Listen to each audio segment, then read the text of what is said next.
ചില സിനിമകൾ കാണുമ്പോഴത്തേക്കും ഭയങ്കര മേക്കിംഗ് ആണെന്ന് തോന്നും. കാരണം എന്താണെന്ന് വെച്ചാൽ ജിത്തു ജോസഫിൻ്റെ ത്രില്ലർ മൂവീസ് അങ്ങനെയുള്ള സംഭവങ്ങൾ, അതായത് ഇപ്പോൾ ദൃശ്യം, മെമ്മറീസ് അതുപോലത്തെ സംഭവങ്ങൾ സോ എപ്പോഴും നമ്മളെ വളരെയധികം ഇഷ്ടപ്പെടുത്തുന്ന ഒരു കൈൻഡ് ഓഫ് മൂവീസാണ് അതൊക്കെ. സോ ചില മൂവീസ് കാണുമ്പോൾ മാത്രം എങ്ങനെയാണ് ഈ ഒരു സിനിമയൊക്കെ എടുത്തതെന്ന് തോന്നും. അങ്ങനെയുള്ള ഒരു സിനിമയാണ് അന്ധകാര. ദിവ്യ പിള്ളൈ, ആൻ്റണി ഹെൻറി, അതുപോലെ തന്നെ ചന്തുനാഥ്, സുധീർ കരമന എന്നിവരാണ് കേന്ദ്ര കഥാപാത്രത്തിൽ വരുന്നത്. ഒരു ഷോക്കിംഗ് ഫാക്ടർ ഈ ഒരു മൂവിയെക്കുറിച്ച് ഉണ്ടായിരുന്നത്, ഇതൊരു ത്രില്ലർ സിനിമയാണ്, അത് കാരണമല്ല ഷോക്കിംഗ് ഫാക്ടർ ഉണ്ടായത്. ഈ ഒരു സിനിമയുടെ ഏറ്റവും വലിയൊരു ഷോക്കിംഗ് ഫാക്ടർ എന്ന് പറയുന്നത്, ഈ സിനിമ ഡയറക്റ്റ് ചെയ്തത് വാസുദേവ് സനലാണ്. അദ്ദേഹം നേരത്തെ ഡയറക്റ്റ് ചെയ്ത മൂവി പ്രിയമായിരുന്നു. സോ ആ ഒരു നല്ല മൂവിക്ക് ശേഷം അദ്ദേഹം ചെയ്യുന്നൊരു മൂവിയാണ്. അതിന് മുമ്പ് തന്നെ ഗോഡ്സ് ഓൺ കൺട്രി ഒക്കെ ചെയ്തിട്ടുണ്ട്. പക്ഷേ ഇത്രയും ഒരു നെഗറ്റീവ് ഔട്ട്പുട്ടുള്ള ഒരു മൂവി ചെയ്തിട്ടുണ്ടോ എന്ന് സംശയമാണ്.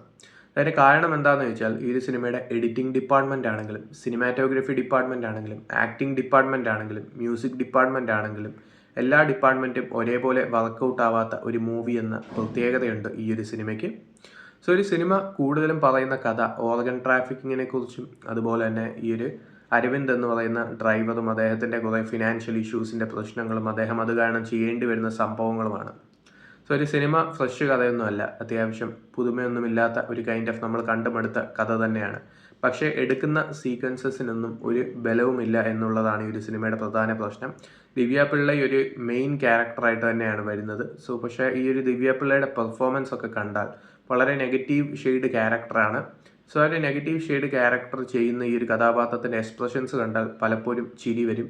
അതിൻ്റെ കൂടെ തന്നെ ചന്തുനാഥ് ആണെങ്കിലും ഇതിൽ എടുത്തു പറയേണ്ടത് ആൻ്റണി ഹെൻറിയുടെ പെർഫോമൻസ് ആണ്. കാരണം ആൻ്റണി ഹെൻറിയുടെ പെർഫോമൻസ് എവിടെയും നാച്ചുറലായിട്ട് തോന്നുന്നില്ല എന്ന് മാത്രമല്ല, ഹീറോയിസം കാണിക്കുന്ന സീക്വൻസസിൽ ഒന്നും വർക്കൗട്ട് ആവുന്നില്ല എന്ന് മാത്രമല്ല, വളരെ ഫണ്ണിയായി മാറുന്നു എന്നുള്ളതാണ്. എൻ്റെ സിനിമ ഒരു ഫണ്ണി നറേഷനിലാണ് പോകുന്നത്. കാരണം എന്താണെന്ന് ചോദിച്ചാൽ, ഇത് കണ്ടാൽ മാസ് സീക്വൻസസ് ആണെങ്കിലും ബാക്കിയുള്ള വലിയ ഓർഗൻ ട്രാഫിക്കിംഗ് നടത്തുന്ന സംഭവങ്ങളാണെങ്കിലും ഒക്കെ കോമഡി ആയിട്ടാണ് തോന്നുന്നത്. സോ അതാണ് സിനിമയുടെ പ്രധാന പ്രശ്നം. ഉപരിയാണ് ഈ ഒരു സിനിമയുടെ ക്ലൈമാക്സ് കഴിയുമ്പോഴാണ് അന്ധകാരയ്ക്ക് പാർട്ട് 2 ഉണ്ടെന്ന് പറയുന്നത്. സോ ഇത്രയും കണ്ടിട്ട് ഇനി പാർട്ട് 2 കൂടി കാണണോ എന്നുള്ളൊരു ചിന്തയാണ് കാണുന്ന ഓഡിയൻസിന് വരുന്നത്. അതാണ് സിനിമയുടെ പ്രധാന പ്രശ്നം.